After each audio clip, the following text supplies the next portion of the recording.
नमस्कार साथियों, स्वागत है आप सभी का आपकी अपनी पाठशाला पर। मैं हूं अंकित अवस्थी। आप हैं मेरे साथ में एक ऐसे विषय पर चर्चा करने के लिए जो कि भारत में एक बार फिर से जैसे जैसे चुनावी सीजन नजदीक आ रहा है सुर्खियों में आ गया है। चर्चा है यूनिफॉर्म सिविल कोड की। लेकिन आज के सेशन में जितना बार आप यूनिफॉर्म सिविल कोड सुन चुके हैं उसके बारे में तो जानेंगे ही, इसके अलावा एक और बात आज के सेशन में जानेंगे और वो ये कि यूनिफॉर्म सिविल कोड का क्या बहुसंख्यक हिंदू समुदाय भी विरोध कर सकता है। क्योंकि जहां बात हो पर्सनल लॉज की वहीं पर जरूरत पड़ती है यूनिफॉर्म सिविल कोड की। आप सभी को मालूम होना चाहिए कि भारत में हम जितने भी नागरिक रहते हैं वो सामान्यतः दो प्रकार के कानूनों से बंधे हुए हैं। एक है क्रिमिनल लॉ, जिसके अंदर आप किसी प्रकार का कोई जुर्म करते हैं तो उस लॉ के तहत आपको डील किया जाता है, और एक है पर्सनल लॉ जिन्हें आप सिविल लॉज के नाम से भी जानते हैं, जिसमें कि आप क्राइम के अलावा कोई और चीज, चाहे वो कर्ज कराधान से संबंधित काम हो या फिर पर्सनल राइट से संबंधित काम हो।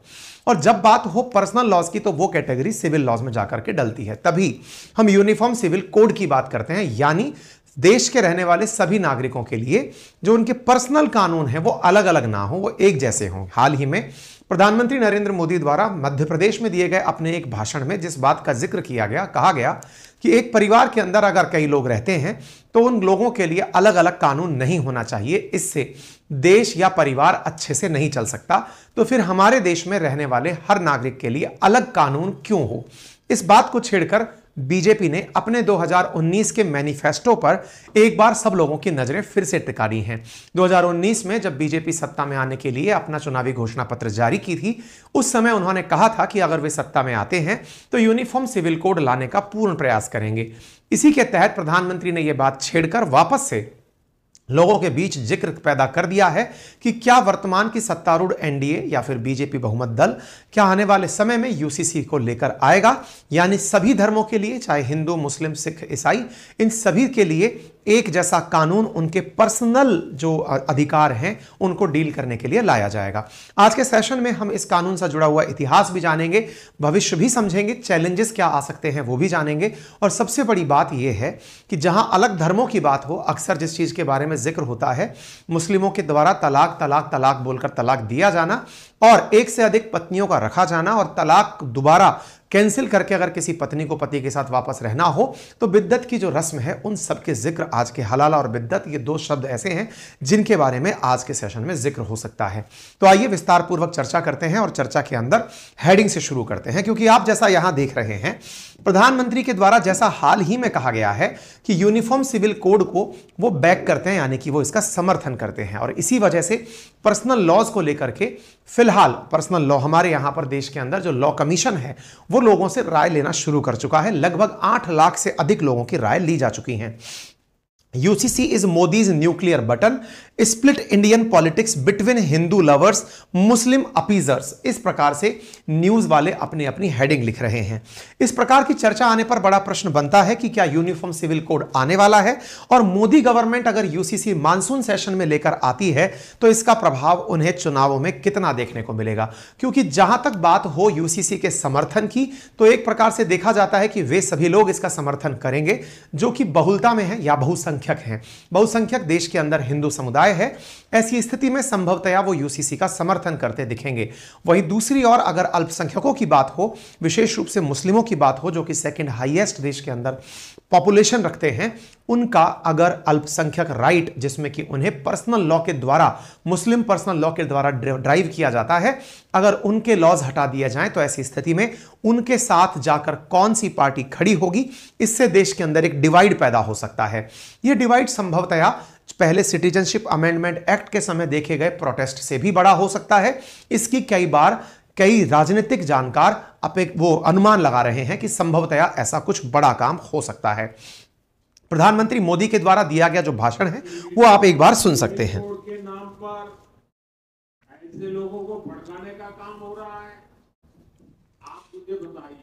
प्रधानमंत्री अपनी बातों में जिस बात का बार बार जिक्र कर रहे हैं वो सुप्रीम कोर्ट है, कि सुप्रीम कोर्ट कई बार ऐसा बोल चुका है। क्या वाकई में Supreme Court uniform civil code की वकालत करता है? तो जवाब है जी हां। सुप्रीम कोर्ट ने अब तक 4 बड़े ऐसे मामले हैं जहां पर इस बात को कहा है कि भारत के संविधान में ऑलरेडी आर्टिकल 44 में यह बात मेंशन है कि यूनिफॉर्म सिविल कोड लाया जाना चाहिए। तो जब हमारे डीपीएसपी देश के नीति निदेशक तत्वों में यूसीसी मेंशन है, तो सरकारें अभी तक इस विषय पर प्रयास क्यों नहीं कर रही हैं? ऐसा कहते हुए सुप्रीम कोर्ट ने 4 लैंडमार्क डिसीजंस में अपनी बात को रिअर्ट किया है और बार बार सरकार से कहा है कि आप जल्दी इस पर कानून बनाएं। प्रधानमंत्री सुप्रीम कोर्ट का इसीलिए बार बार रेफरेंस लेकर कह रहे हैं कि जब सुप्रीम कोर्ट कह चुका है तो पार्टीज जो वोट बैंक की राजनीति करती हैं या फिर वो मुस्लिमों के वोट के लिए अपने आप को प्रेजेंट करती हैं, वो देश की आजादी से लेकर अभी तक यूसीसी नहीं लेकर आए। लेकिन एक बड़ा सवाल आपके दिमाग में उठता है और वो सवाल ये है कि सर, क्या वाकई में देश की आजादी के समय संविधान सभा के द्वारा यूसीसी के बारे में विचार नहीं किया गया था क्या? जब हमारे देश में दुनिया का सबसे बड़ा लिखित संविधान लिखा जा रहा था, क्या उस समय के राजनेताओं या संविधान सभा में बैठे हुए जो सांसद थे, क्या उन्हें एक बार के लिए भी यह एहसास नहीं हुआ कि आने वाले समय में हमें सभी धर्मों के लिए एक जैसा कानून बनाना होगा? आंसर है, हुआ था। लेकिन उसके बावजूद भी यूसीसी उस समय नहीं आया। इसका बड़ा कारण था तत्कालीन सरकार इस बात से, क्योंकि देश तत्काल रूप से तब विभक्त हुआ ही था, बटा ही था। तो ऐसी स्थिति में धर्म के आधार पर भविष्य में कोई और भी डिस्प्यूट क्रिएट हो, शायद सरकार उससे बचना चाहती होगी। इसी को ध्यान में रखते हुए मुस्लिमों को भड़काने की बात पर यूसीसी में प्रधानमंत्री का कहना है कि जो लोग मुस्लिमों के तुष्टीकरण का, यानी कि मुस्लिमों के हितों की बात करके उनके जो गलत काम है उनके ऊपर पर्दा डालने का जो लोग प्रयास कर रहे हैं, वो केवल वोट बैंक की राजनीति कर रहे हैं। असल मायने में अगर ये लोग वाकई में, ये लोग से मतलब जो वोट बैंक की राजनीति करते हैं या मुस्लिमों के लिए मुस्लिम तुष्टीकरण का कार्य करते हैं, तुष्टीकरण का अर्थ हुआ कि कमियों को नजरअंदाज करके उनका साथ लेकर चलना। जैसे प्रधानमंत्री के मत अनुसार मुस्लिम समाज की बहुत सी माताएं बहनें ऐसी हैं जिन्हें तलाक के प्रोसीजर से जब गुजरना होता है या हलाला या बिद्दत जैसी जो रस्में हैं इनसे गुजरना होता है, तो उन्हें बहुत सी पीड़ा सहन करनी होती है। वहीं मुस्लिम पुरुष के द्वारा एक से अधिक शादी करके महिलाओं के साथ समानता का अधिकार नहीं देखा जाता। तो निश्चित ही ये महिलाओं के लिए, विशेष रूप से मुस्लिम महिलाओं के लिए प्रताड़ना जैसा है। ऐसी स्थिति में उन्हें ध्यान में रखते हुए क्यों नहीं समाज को आगे बढ़ाया जाए? प्रधानमंत्री ने इस प्रकार से तर्क दिया। प्रधानमंत्री के बाद आते ही 2 बहुत बड़े काम हुए। पहला काम, मुस्लिम पर्सनल लॉ बोर्ड, जो कि मुस्लिमों के हितों की बात करने के लिए मुस्लिम पर्सनल लॉ जो कि शरीयत से प्रभावित हैं उनको लेकर के एक्टिवेट हो जाता है और उन्होंने कहा कि हम इस बात के पक्ष में नहीं हैं और हम अपने द्वारा अपना प्रतिक्रिया या अपना विरोध दर्ज कराते हैं। वहीं दूसरी तरफ लॉ कमीशन की प्रतिक्रिया आई और उन्होंने कहा कि इस विषय पर अब हम अभी तक 8.5 से ज़्यादा लोगों के 8.5 लाख से ज़्यादा लोगों के हम लोग रेस्पॉन्स ले चुके हैं, यानी कि उन लोगों से उनकी राय जान चुके हैं कि वो लोग यूनिफॉर्म सिविल कोड के बारे में क्या मानते हैं और क्या चाहते हैं। जैसा मैंने आपसे कहा कि देश में देश के नागरिक 2 प्रकार के कानूनों से ड्रिवन होते हैं, एक क्रिमिनल लॉ है और एक सिविल लॉ है। और सिविल लॉ का सीधा सा अर्थ क्या है? शादी ब्याह संपत्ति से जुड़े हुए मामले सिविल कानून के तहत कंसीडर किए जाते हैं। भारत में अलग अलग धर्मों में शादी, परिवार, संपत्ति से जुड़े मामलों में रीति रिवाज, संस्कृति, परंपराओं में खास महत्व रखने वाले जो लॉ हैं वो इसी के तहत काउंट किए जाते हैं। उदाहरण के लिए मुस्लिमों में शादी और संपत्ति का बंटवारा मुस्लिम पर्सनल लॉ के अनुसार होता है, वहीं हिंदुओं में शादी हिंदू मैरिज एक्ट के अनुसार होती है। इसी तरह ईसाई और सिखों के लिए भी अलग अलग पर्सनल लॉ हैं, यानी क्राइम करोगे तो एक ही कोड के द्वारा, आईपीसी के द्वारा ट्रीटमेंट मिलेगा, लेकिन शादी करोगे, संपत्ति का बंटवारा करोगे तो सबके अपने अपने धर्म के अनुसार कानून है। यूनिफॉर्म सिविल कोड आने से जो पर्सनल यानी कि सिविल कोड है वो भी देशवासियों के लिए एक जैसे हो जाएंगे। ये बात यहां पर देखने में आ रही है। कहा जा रहा है कि पर्सनल लॉ के तहत मुस्लिम पुरुष 4 शादी कर सकते हैं, लेकिन हिंदू मैरिज एक्ट के तहत पहली पत्नी के रहते हुए दूसरी शादी करना अपराध है। इसके लिए एक कानून अगर बन जाएगा तो दोनों धर्मों को इसे मानना पड़ेगा। तो बड़ा सवाल है कि इस प्रकार की लॉ की ड्राफ्टिंग कौन करेगा? जब ये कानून है तो ड्राफ्ट कौन करेगा? तो लॉ कमीशन करेगा। लॉ कमीशन अपनी रिकमेंडेशन सरकार को देगा, फिर सरकार उसे संसद में प्रस्तुत करेगी। तो क्या संभव है आने वाले समय के अंदर यूसीसी के नाम पर? तो संभावनाएं व्यक्त की जा रही हैं कि 10 प्रकार के चैप्टर यूसीसी में हो सकते हैं, जिसमें पहला, शादी की उम्र को लेकर नियम हो सकते हैं, तलाक के आधार पर जुड़े नियम हो सकते हैं, तलाक से जुड़े प्रोसीजर हो सकते हैं, मेंटेनेंस तय करने का आधार तय हो सकता है, मेंटेनेंस देने की प्रोसीजर तय हो सकती है, गोद लेने का आधार तय हो सकता है, गोद लेने का प्रोसीजर तय हो सकता है, उत्तराधिकारी और विरासत से जुड़े नियम, पति पत्नियों की संख्या और परिवार नियोजन से जुड़े मुद्दे शामिल किए जा सकते हैं। बड़ा सवाल, देश में सबसे पहले इसकी मांग कब उठी? तो देखिए 1835 में ब्रिटिश सरकार ने एक रिपोर्ट प्रस्तुत की थी और उन्होंने कहा था कि क्राइम, एविडेंस और कॉन्ट्रैक्ट को लेकर देश में एक कानून हो सकता है और एक कानून बना भी।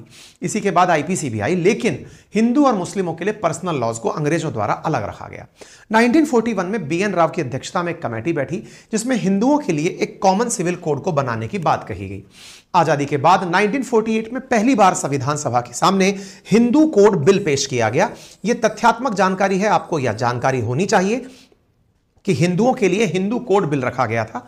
इसका मकसद था कि हिंदू महिलाओं को बाल विवाह, सती प्रथा, घूंघट प्रथा जैसे गलत रिवाजों से आजादी दिलाना। हालांकि उस समय जनसंघ के नेता, जनसंघ जो कि बीजेपी का मतलब पहला वो माना जाता है, शुरुआती जो रूप था, जनसंघ के नेता श्यामा प्रसाद मुखर्जी, करपात्री महाराज समेत कई नेताओं ने इसका विरोध किया। उस वक्त इस पर कोई फैसला नहीं लिया जा सका।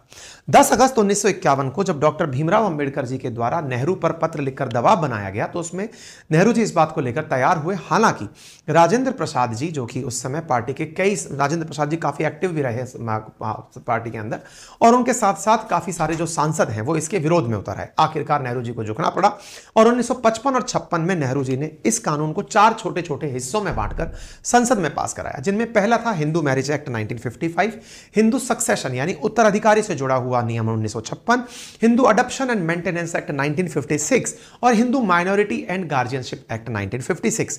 जब यह एक्ट 4 भागों में बंट करके आया तो फिर एक मांग उठने लगी, और मांग ये कि हिंदुओं के लिए तो आपने हिंदू कोड पास कर ही दिया, लेकिन केवल हिंदू महिलाओं के लिए ही क्यों, अन्य धर्मों के लिए क्यों नहीं। इसी को लेकर के फिर दिमाग में जिज्ञासा बनी कि अन्य धर्म के लोग किस लॉ से ड्रिवन होते हैं। तो साथियों, हिंदू, जैन और बौद्ध हिंदू विवाह अधिनियम 1955 और हिंदू उत्तराधिकारी अधिनियम 1956 से ड्राइव होते हैं, लेकिन मुस्लिम पर्सनल लॉ 1937 से ड्राइव होते हैं। वहीं ईसाई विवाह अधिनियम 1872 से, पारसी विवाह अधिनियम और इसी प्रकार से सिख आनंद विवाह अधिनियम 2012 से ड्राइव होते हैं। तो सुप्रीम कोर्ट क्या कहता है? सुप्रीम कोर्ट कहता है कि भारत के संविधान में जो नीति निर्देशक तत्व लिखे गए हैं, आर्टिकल 44 में जिक्र किया गया है कि देश में यूनिफॉर्म सिविल कोड होना चाहिए, तो उसका इंप्लीमेंटेशन क्यों नहीं? सुप्रीम कोर्ट क्या यूं ही बोलने लग जाता है? नहीं। सुप्रीम कोर्ट के सामने जब कोई केस जाता है तो सुप्रीम कोर्ट उस पर अपनी राय रखता है। सुप्रीम कोर्ट के सामने प्रमुख एक मुद्दा गया जिसका नाम है शाहबानो प्रकरण 1985। शाहबानो प्रकरण, जिसकी वजह से कांग्रेस और काफी ज्यादा उस समय यह मामला, क्योंकि उस समय राजीव गांधी जी की सरकार हुआ करती थी, शाहबानो केस में सुप्रीम कोर्ट के फैसले को पलटा गया था। फैसले को पलटने से देश में काफी ज्यादा विवाद हुआ था। राजीव गांधी जी द्वारा उस समय पर काफी ऐसे डिसीजन लिए गए जिसका दूरगामी परिणाम अच्छा नहीं रहा। हालांकि सुप्रीम कोर्ट ने इस विषय में कहा कि संविधान का अनुच्छेद 44 एक मृत अक्षर बनकर रह गया है, डेड लेटर, उसके ऊपर कोई काम ही नहीं कर रहा है। सुप्रीम कोर्ट ने कहा कि समान नागरिक संहिता बनाई जाए। इसी प्रकार सरला मुदगल केस 1995 आया, जिसमें संविधान के अंदर यह बात का जिक्र किया गया कि क्यों ना सरकार के द्वारा इस केस में भी सिविल कोड की बात की गई, यूसीसी की बात की गई। ऐसे ही जॉन बलवंत केस 2003 और शायरा बानो केस 2017, इन सभी में सुप्रीम कोर्ट ने कॉमन सिविल कोड के ऊपर जोर दिया था। हालांकि जब इतना ज्यादा सुप्रीम कोर्ट एक्टिवली काम करने लगी तो लोगों को लगा कि सुप्रीम कोर्ट को ही बोल देते हैं कि आप ही डायरेक्शन दे दो कोर्ट को, मतलब संसद को, कि वो कानून जल्दी से बनाए।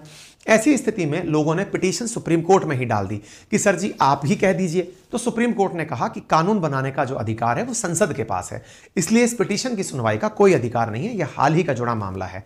लोगों ने इसे इस प्रकार से इंटरप्रेटेट किया कि सुप्रीम कोर्ट ने यूसीसी की मांग से किनारा कर लिया है, जबकि सुप्रीम कोर्ट ने कहा कानून बनाने का काम हमारा नहीं है, इंप्लीमेंट करवाना, उसमें कोई चीज से देश का नुकसान ना हो उसका ध्यान रखना हमारा कार्य है। ठीक है, तो इसका विरोध इतना ज्यादा होता क्यों है?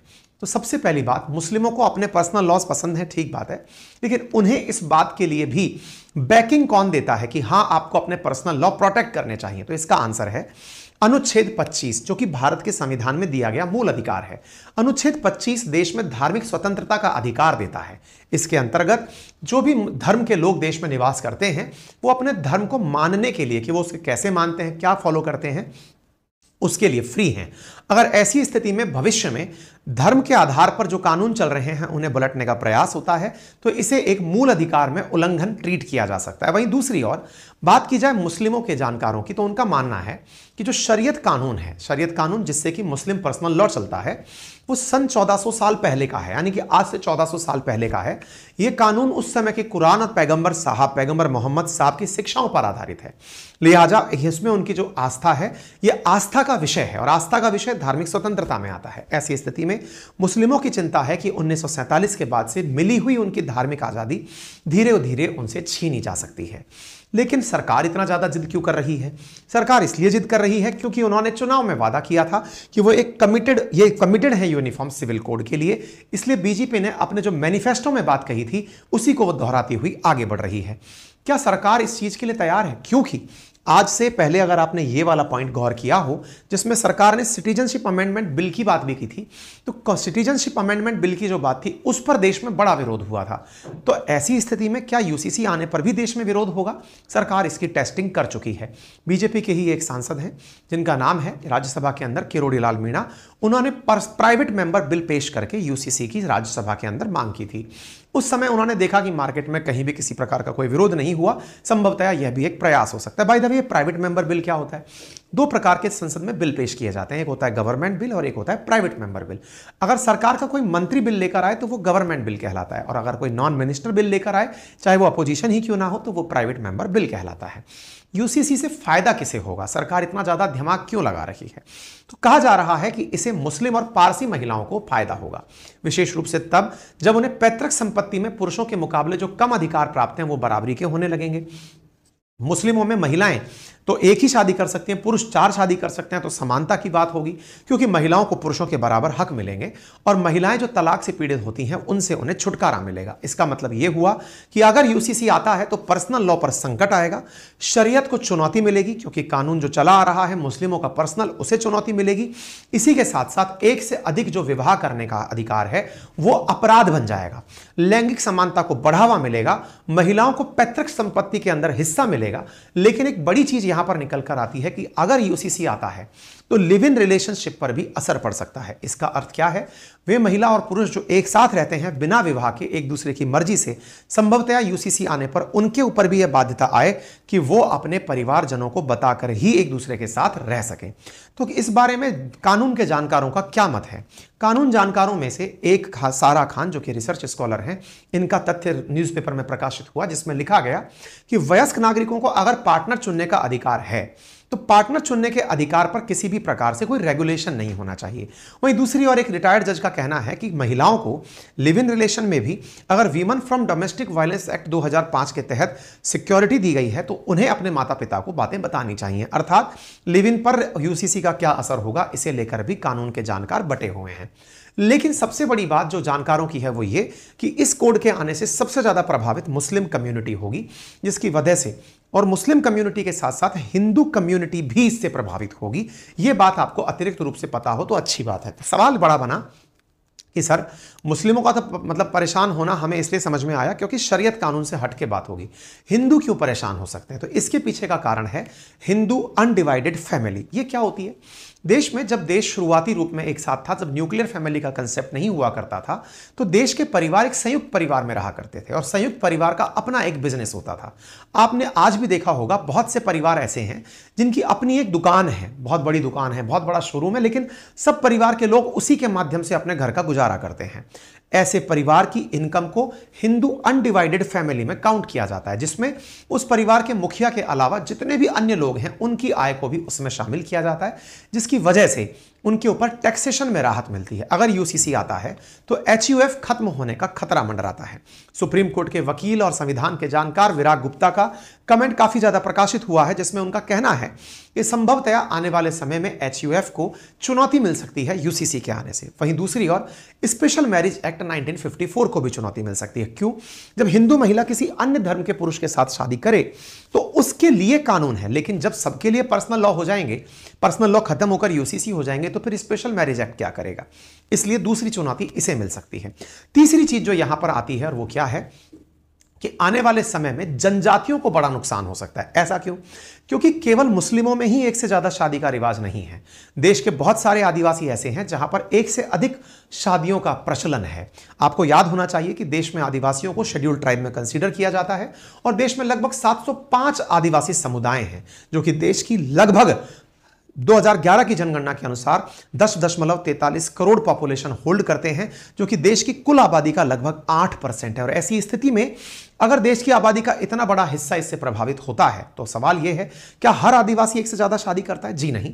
देश में बहुत से ऐसे क्षेत्र हैं जहां आदिवासियों की पॉपुलेशन ज्यादा है और वहां पर इस प्रकार के रीति रिवाज चलते हैं। उनमें से एक उदाहरण मेघालय का है, जिसने हाल ही में, जिसमें 86% एसटी है। आप देखें, अरुणाचल प्रदेश, मणिपुर, नागालैंड, त्रिपुरा, मिजोरम, या बड़ी संख्या के अंदर आदिवासी रहते हैं। और आपको यही कारण पता हो कि यूसीसी में जहां पर मेघालय, जहां पर कॉनराड संगमा की सरकार है, जो कि एनडीए का अलायंस है, बीजेपी का साथी संगठन है, उसके द्वारा भी यूसीसी का हाल ही में विरोध किया गया है। उन्होंने कहा है कि वो यूसीसी में सरकार के साथ नहीं है, क्योंकि अगर यूसीसी आया तो वो फिर आदिवासियों पर भी नुकसान डालेगा और आदिवासियों की यहां पर संख्या बहुमत में है। ऐसी स्थिति के अंदर यूसीसी का विरोध भी हो सकता है।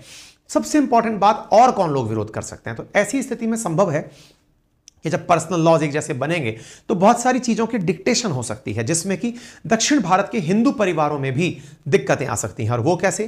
क्योंकि दक्षिण भारत में ऐसा देखा गया है कि वहां पर बड़ी संख्या में लोग अपने रिलेटिव से ही शादी करते हैं, जो बहुत नियरेस्ट हैं, वो हिंदू परिवारों में। 2015-16 के सरकारी आंकड़ों के मुताबिक तमिलनाडु में 10.5% महिलाएं अपने पिता की साइड के फर्स्ट कजिन से शादी करती हैं। वहीं 13.2% महिलाएं अपनी मां की साइड के फर्स्ट कजिन से शादी करती हैं और 3.5% महिलाएं अपने अंकल से शादी करती हैं। ये दक्षिण भारत के अंदर, तमिलनाडु के अंदर प्रिवेल काम है। और अगर ऐसा होता है तो संभव है कि यूसीसी आने पर ये सारी चीजें भी कोडिफाई हो जाएं कि विवाह किससे और कैसे किया जा सकता है। तो अगर ऐसा हुआ तो आने वाले समय के अंदर संभव है इस वजह से भी हिंदुओं में भी और विशेष रूप से दक्षिण भारत में भी इसका विरोध दर्ज किया जाए। अगर ऐसी बातें होती हैं तो आने वाले समय में सरकार इसी वजह से लॉ कमीशन के माध्यम से जनता की राय जानने का प्रयास कर रही है कि लोग इस विषय पर क्या सोचते हैं। क्योंकि यूसीसी अगर आता है तो शादी की न्यूनतम उम्र का तय होना तय है।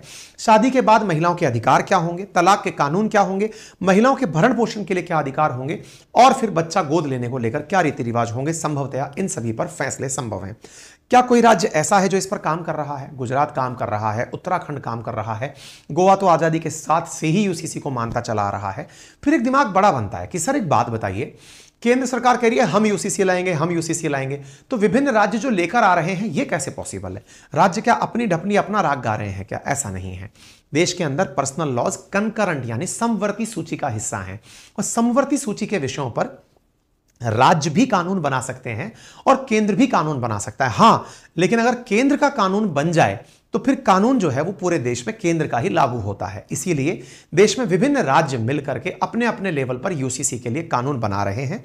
अब बड़ा सवाल यह है कि देश के अंदर राजनीतिक पार्टियों का स्टैंड क्या है। तो ऐसी स्थिति में यूसीसी को लेकर आम आदमी पार्टी यूसीसी के समर्थन में है। उनका कहना है कि अगर सब लोगों से राय ली जाए, समर्थन बनता है तो हम इसके समर्थन में हैं। ठीक उसी प्रकार से शिवसेना भी ये कहती है कि हम यूसीसी के समर्थन में हैं, लेकिन सबसे पहले सभी की बातें सुना जाना जरूरी है। इसी के साथ साथ फिर यूसीसी के विरोध में कौन है? तो एनसीपी, एआईआईएमआईएम, कांग्रेस, डीएमके, शिरोमणि अकाली दल, इन सबका अपना अपना मत है और उनका कहना है कि इन सब विषयों पर पूर्ण सहमति होना जरूरी है, तब जाकर के इस प्रकार के कानून में परिवर्तन किए जाएं। जैसा मैंने आप सभी से कहा कि आज की ताजा खबर है और वो खबर ये है कि हाल ही में मणिपुर जो है, जो कि एनडीए का नॉर्थ ईस्ट अलाई है, मेघालय के द्वारा हाल ही में कहा गया है कि वो यूसीसी में सरकार का समर्थन नहीं करेगा।